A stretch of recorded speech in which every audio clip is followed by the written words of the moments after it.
Hi, welcome back to Unimonks.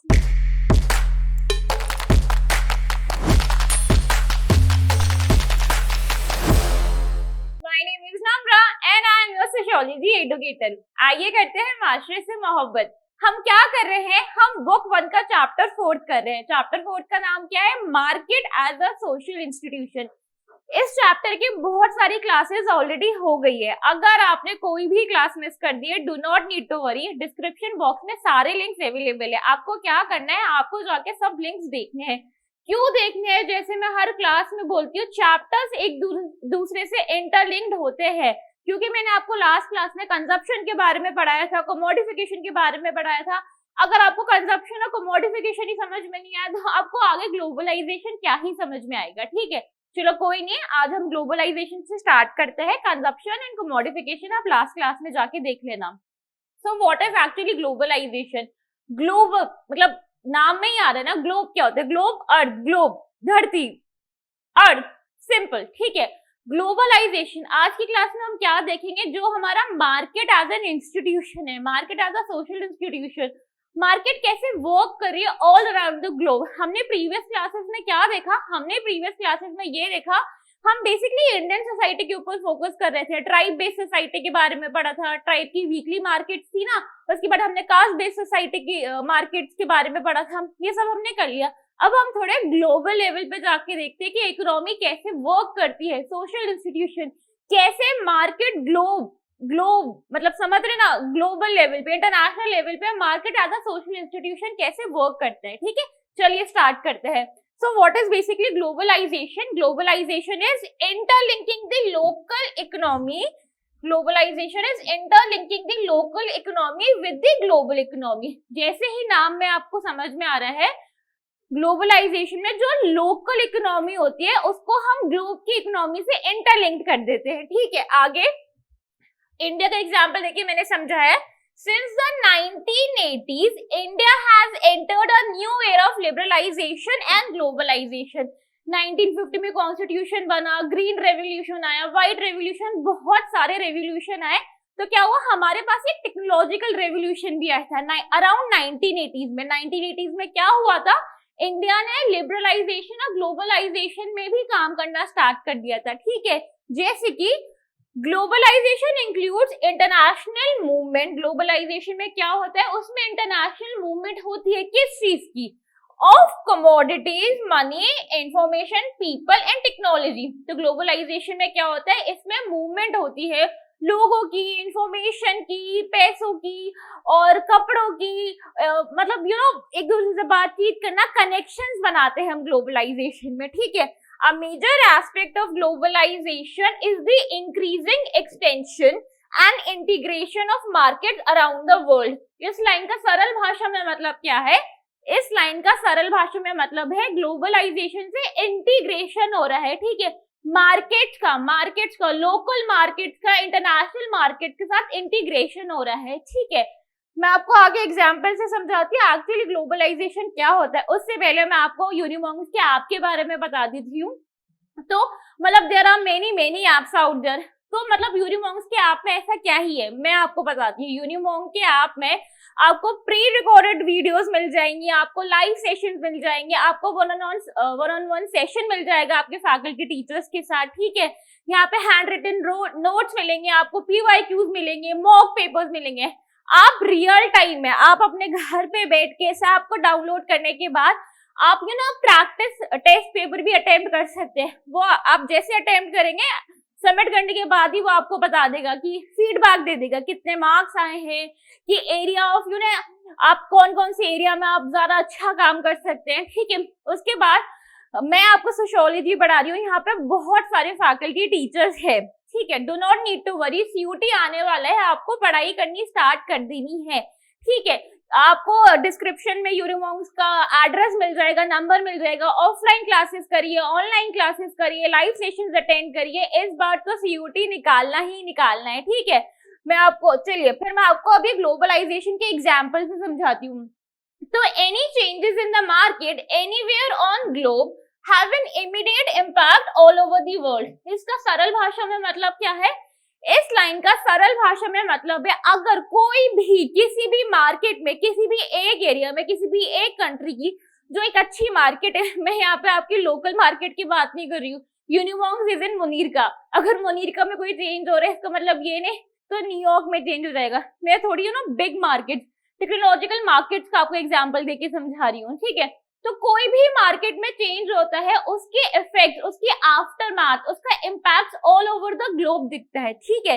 जैसे कि India's booming software industry may face a slump if the US economy does badly, as happened after 9/11 attack on the World Trade Center in New York, leading to loss of business and jobs here। तो आपको 9/11 attack के बारे में पता ही है। जब New York में 9/11 attack हुआ था, न्यूयॉर्क की मार्केट, न्यूयॉर्क को you know social market, economical market तो खराब हुई थी, उसके वजह से ऑल ओवर वर्ल्ड जितनी भी मार्केट थी उस पे भी इम्पैक्ट आया था, ठीक है। इंडिया में यू नो एमएनसी से बहुत सारे अमेरिकन कंपनीज है, तो वहां से उन्होंने क्या किया था, मतलब इट्स नॉट लाइक कि उसमें इंडिया की गलती थी या किसी और की गलती थी, मैं यहाँ पे इंडिया का एग्जांपल देके इसलिए समझा रही हूँ, obviously we do live in India, ठीक है। तो क्या हुआ था, यहाँ पे जितनी भी एमएनसी थी, जितनी भी American big unicorns, big MNC थी, उन्होंने क्या किया था, उन्होंने ले ऑफ स्टार्ट कर दिया था। बहुत सारी अमेरिकन कंपनीज ने इंडिया में कंपनीज बंद करके, बहुत अदर कंट्रीज में बंद करके और वापस चले गए थे अमेरिका, ठीक है। So it is not just in America, अभी कोई भी वॉर होता है, कोई सिविल वॉर होगा, कोई भी वर्ल्ड वॉर 3, गॉड फॉरबिड ऐसा हो, कोई भी वॉर, कहीं पे भी कोई भी वॉर होगा, अभी ये सीरिया, पैलेस्टीन, सबकी जितनी भी वॉर्स हो रहे हैं, उसका इफेक्ट पूरे वर्ल्ड पे पड़ता है, पूरे वर्ल्ड की इकोनॉमी में, मार्केट पे पड़ता है, ठीक है। India is getting connected to the globe. अब इंडिया कैसे कनेक्ट हो रहा है ग्लोबल इकोनॉमी से, मैं बताती हूँ। India is getting connected to the global economy through the software industries and business process outsourcing, जिसको हम बीपीओ कहते हैं, सच एज कॉल सेंटर्स, ठीक है। तो इंडिया क्या कर रहा है, आपको पता है, इंडिया मतलब मोस्ट हाईली पॉपुलेटेड है, ठीक है। इतनी ज्यादा पॉपुलेशन है तो एम्प्लॉयमेंट भी तो इतनी ज्यादा ही चाहिए, जॉब्स भी तो इतनी ज्यादा ही चाहिए, तो इंडियंस बहुत ज्यादा हार्ड वर्किंग भी होते हैं, वो किसी भी फील्ड में, किसी भी सेक्टर में अच्छा से अच्छा करने का ट्राई करते हैं, ठीक है। तो बेसिकली जो बहुत सारे अमेरिकन बेस्ड बीपीओ है इंडिया में, नोएडा में भी बहुत सारे हैं, तो वो क्या करते हैं, जिनको हम कॉल सेंटर्स भी कहते हैं सरल भाषा में, बहुत सारे Indian you know American shift होती है, यूएस शिफ्ट होती है, उनकी बहुत सारे कॉल सेंटर्स है जिसमें इंडियंस ही काम करते हैं, हमारे जैसे ही लोग काम करते हैं, और उनको प्रॉफिट भी अच्छा मिलते हैं, इंसेंटिव भी अच्छा मिलता है, ठीक है। तो बीपीओ क्या होती है, इसको यू नो ये इट इज अनदर कंसेप्ट, मैं आपको थोड़ा सा बस एक लाइन में समझा देती हूँ। कंपनी तो वो अमेरिका की है, कंपनी तो वो यूएस की ही है, बट जो उसके यू नो कस्टमर सर्विस है वो कौन प्रोवाइड करता है, वो इंडियंस प्रोवाइड करते हैं, और कस्टमर्स कहाँ के होते हैं, ऑब्वियसली कस्टमर अमेरिका की ही होते हैं, to be some other concept. But क्योंकि इंडिया टेक्नोलॉजिकली बहुत अच्छा कर रही है, तो इसका one of the basic example इसमें बीपीओज भी है, ठीक है। मैं और आगे बताती हूँ। और आगे क्या है, companies based in India provide low cost services and labour to customers located in the developed countries of the west. तो इंडिया में इतनी ज्यादा इंडिया में इतनी ज्यादा एमएनसीज, इंडिया में अमेरिकन कंपनीज, बाहर की कंपनीज क्यों आ रही है, इतनी ज्यादा क्यों आती है, क्योंकि इंडिया को ना बहुत ज्यादा सफिशिएंट माना जाता है इन टर्म्स ऑफ रिसोर्सेज। यहाँ पे इकोनॉमिकल अगर रिसोर्सेज कम भी है, यहाँ पे फर्टाइल लैंड है, हम लोग एग्रीकल्चर में भी बहुत ज्यादा अच्छा करते हैं, अब तो हम टेक्नोलॉजिकली भी बहुत अच्छा करते हैं। बैंगलोर को क्या माना जाता है, बैंगलोर को ना सिलिकॉन वैली, मतलब यूएस में सिलिकॉन वैली, वहाँ पे पूरा सॉफ्टवेयर टेक्नोलॉजी बहुत ज्यादा है, तो बैंगलोर पूरा हब है, टेक्नोलॉजिकल हब है बैंगलोर, ठीक है। तो बेसिकली तो इंडिया क्या करती है, जो इंडियंस है, जो हम है, जो एम्प्लॉय होते हैं ये यूएस अमेरिकन कंपनीज में, इंडिया बहुत कम पैसों में भी काम करने को तैयार हो जाते हैं। जितना भी प्रॉफिट वगैरह होता है, ऑब्वियसली जब मैंने आपको कार्ल मार्क्स के बारे में पढ़ाया था, मैंने आपको बताया था सारा प्रॉफिट किसके पास जाता है, ओनर के पास प्रॉफिट जाता है, ठीक है। बट ठीक है, India is high populated and everyone wants to have a good job, everyone wants to earn money for their survival, तो इंडियंस काम करते हैं, बहुत लो कॉस्ट पे काम करने को तैयार हो जाते हैं। और प्रॉफिट वगैरह किसके पास जाते हैं, प्रॉफिट वगैरह ऑब्वियसली ओनर्स के पास जाते हैं। बट ये बीपीओ से, ये एमएनसी से हम वर्ल्ड इकोनॉमी में बहुत ज्यादा कंट्रीब्यूट करते हैं, हमारा पार्टिसिपेशन वर्ल्ड इकोनॉमी में बहुत ज्यादा है, ठीक है। Again, during globalization, not only money and goods, but also people, culture, products, images move rapidly around the world, moving into a new cycles of exchange and creating new market. मैं पूरी line बता देती हूँ. It includes products, services और cultural elements that were previously outside the market system. इसका मतलब क्या हुआ है, ग्लोबलाइजेशन में हम सिर्फ पैसों की बात नहीं कर रहे.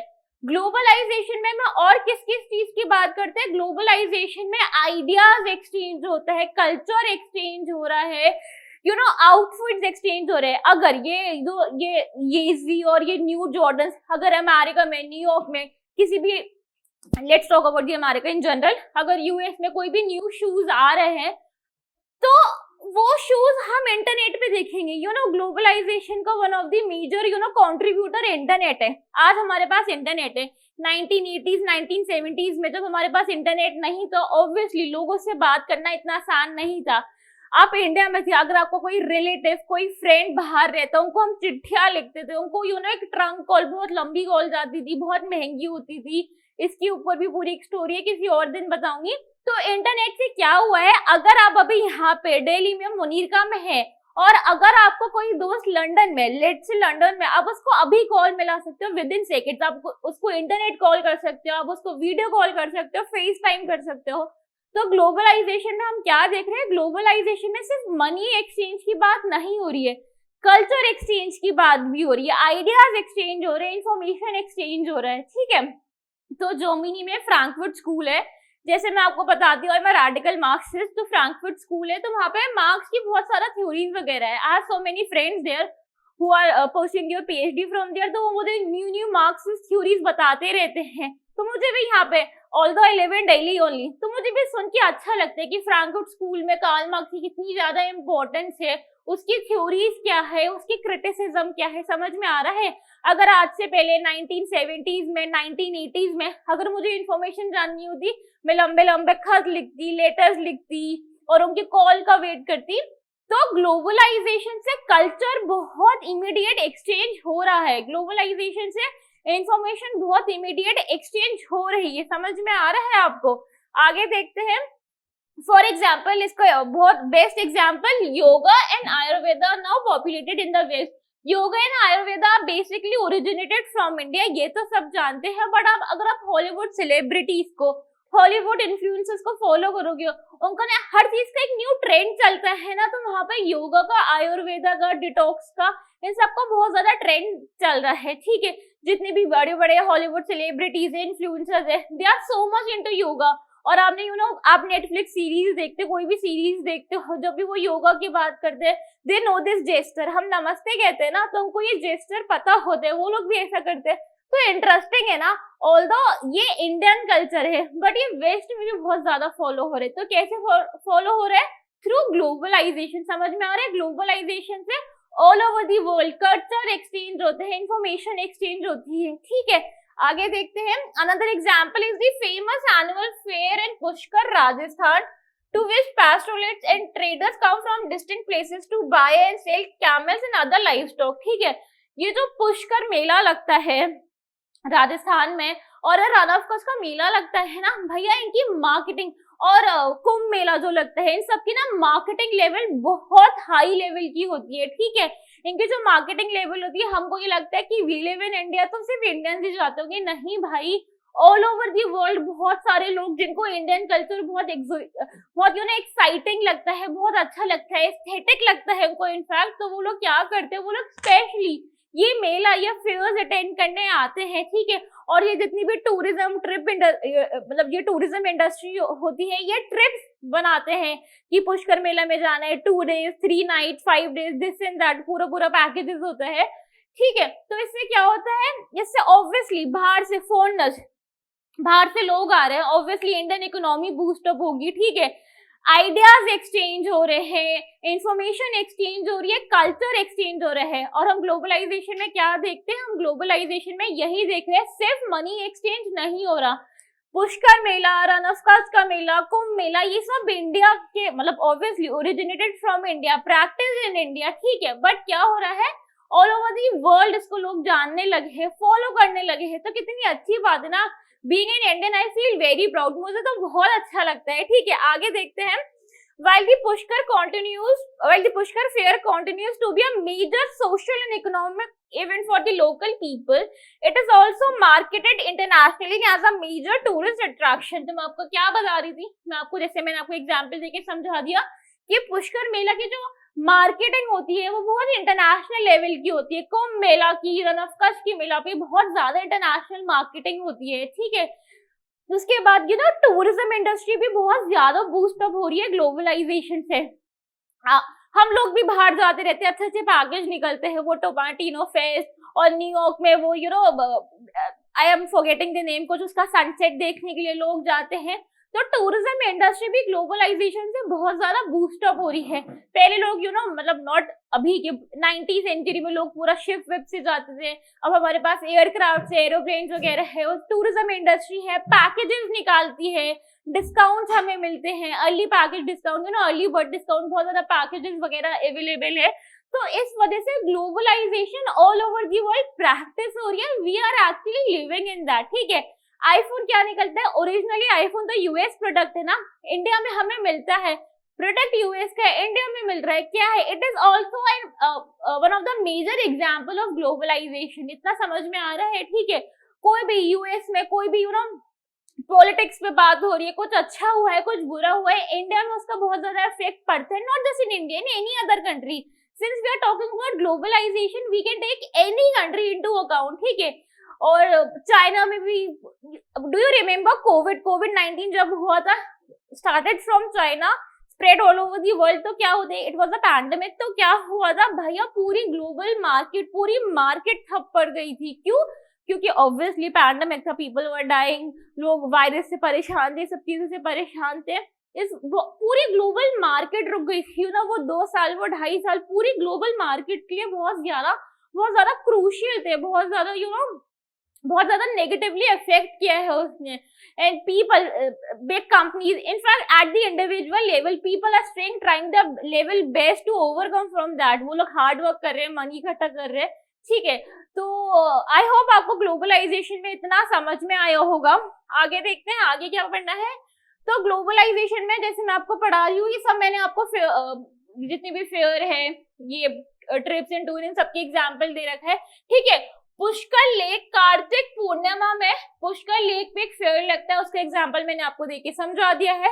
और अगर हम इसमें देखें ना, तो ये जो कार्तिक पूर्णिमा और ये जो पुष्कर लेक पे ये जो फेयर लगता है, इट इज ऑब्वियसली ये हिंदू रिलीजन का फेस्टिवल है, but it is not only about religious festival, it is also about the tourist attraction, it is also about the global economy. ठीक है, हिंदू रिलीजन है, हिंदू बिलीव है, that is a very good thing.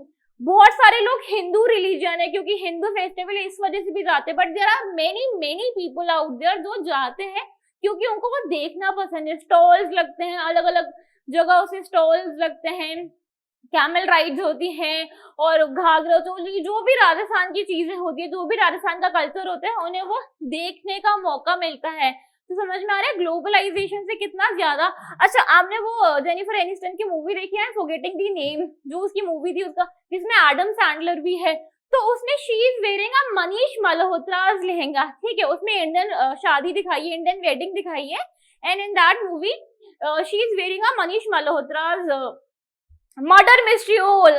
Name of that movie is murder mystery. In the second part of that movie, she is wearing a Manish Malhotra's lehenga. तो मनीष मल्होत्रा कैसे famous हुआ है? Obviously globalisation, Indian designer है, but Jennifer Aniston पहन रही है। समझ में आ रहा है ग्लोबलाइजेशन के एग्जाम्पल? तो बहुत सारे एग्जाम्पल्स है, ऐसा नहीं है कि आप सिर्फ सोशियोलॉजिकल एग्जाम्पल्स ही देख पाओगे। All the sociology is embedded into everything, that's what I feel, that's why I love teaching sociology. But बहुत जनरल एग्जाम्पल्स भी इसके। ठीक है, ग्लोबलाइजेशन से आपका बेस्ट एग्जाम्पल आपको कौन सा लगता है? आप कमेंट सेक्शन में बताइए। इस क्लास को हम यहीं पे ओवर करते हैं। मैं टॉपिक वाइज पढ़ा रही हूँ, थोड़ा पढ़ा रही हूँ कि समझ में आए। ठीक है, कोई भी क्लास मिस हो गई हो, डिस्क्रिप्शन बॉक्स में लिंक्स अवेलेबल है, वहां पे जाके देखिए। ठीक है, कोई भी डाउट हो, कोई भी क्वेरी हो, आप कमेंट सेक्शन में पूछ सकते हैं। यूनिवॉन्ग फैकल्टी को नंबर अवेलेबल है, आप हमें कॉल कर सकते हैं, आप हमसे आके मिल सकते हैं। ठीक है, और for more such content subscribe to यूनिवॉन्ग।